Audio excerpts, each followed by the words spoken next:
മാഫിയകളോട് ഉപമിച്ച UP മുൻ മുഖ്യമന്ത്രിയും SP അധ്യക്ഷനുമായ അഖിലേഷ് യാദവിന്റെ പ്രസ്താവനയ്ക്കെതിരെ വിശ്വ ഹിന്ദു പരിഷത്ത് രൂക്ഷമായ പ്രതികരണം നടത്തിയിരിക്കുന്നു.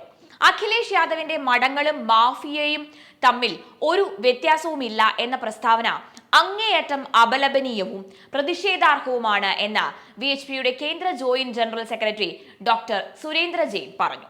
അഖിലേഷ് യാദവ് മാത്രമല്ല, ഇന്ത്യ സഖ്യവും ഇക്കാര്യത്തിൽ മാപ്പു പറയണം എന്നും അദ്ദേഹം തന്റെ പ്രസ്താവനയിൽ ആവശ്യപ്പെട്ടു.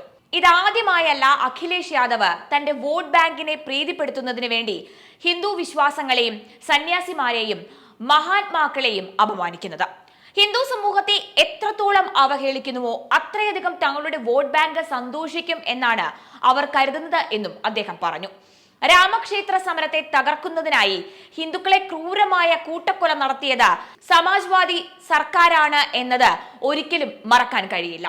ഈ കൊള്ളരുതായ്മയ്ക്ക് മാപ്പ് പറയുന്നതിന് പകരം മുസ്ലിം സമൂഹത്തെ പ്രീതിപ്പെടുത്തുന്നതിനായി കൂടുതൽ ഹിന്ദുക്കളെ കൊല്ലേണ്ടി വന്നാൽ അങ്ങനെ ചെയ്യും എന്ന് അഖിലേഷിന്റെ പിതാവ് മുലായം സിംഗ് യാദവ് പറഞ്ഞിരുന്നു.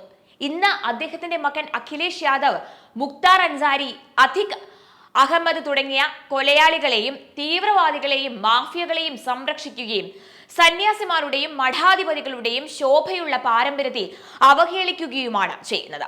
ജഗത് ഗുരു ആദി ശങ്കരാചാര്യർ സ്ഥാപിച്ച മഠങ്ങളുടെ പാരമ്പര്യവും ആദരണീയരായ സന്യാസിമാരുടെ ഉജ്ജ്വലമായ പാരമ്പര്യവും കാരണം 1200 വർഷത്തെ അധിനിവേശങ്ങൾക്കിടയിലും ഇന്ത്യ അഭിമാനത്തോടു കൂടി തന്നെ നിലകൊള്ളുന്നു എന്നും ശോഭനമായ ഒരു ഭാവിയിലേക്ക് കരുത്തോടെ മുന്നേറുകയാണ് എന്നും അഖിലേഷ് യാദവ് ഓർക്കണം.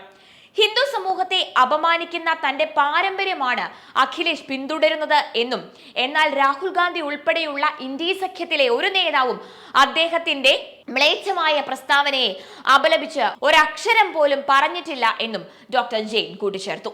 സനാതന ഹിന്ദു സമാജത്തെ ഇന്ത്യ സഖ്യത്തിന്റെ നേതാക്കൾ തുടർച്ചയായി അപമാനിക്കുന്നത് ആസൂത്രിതമായ ഗൂഢാലോചനയുടെ ഭാഗമായാണ് എന്നും അദ്ദേഹം അഭിപ്രായപ്പെട്ടു. അഖിലേഷ് ഉൾപ്പെടെയുള്ള ഇന്ത്യ കൂട്ടുകെട്ടിന്റെ നേതാക്കൾ അദ്ദേഹത്തിന്റെ ഹിന്ദു വിരുദ്ധ പ്രസ്താവനയിൽ ബഹുമാനപ്പെട്ട സന്യാസിമാർ ഉൾപ്പെടെ മുഴുവൻ ഹിന്ദു സമൂഹത്തോടും മാപ്പ് പറയണമെന്നും, അല്ലാത്ത പക്ഷം ഈ അപമാനം ഹിന്ദു സമൂഹം സഹിക്കില്ല എന്നും പറഞ്ഞു. എല്ലാ ജനാധിപത്യ രീതികളിലൂടെയും ഇതിന് പൂർണ്ണമായ മറുപടി നൽകും എന്നും പറഞ്ഞു.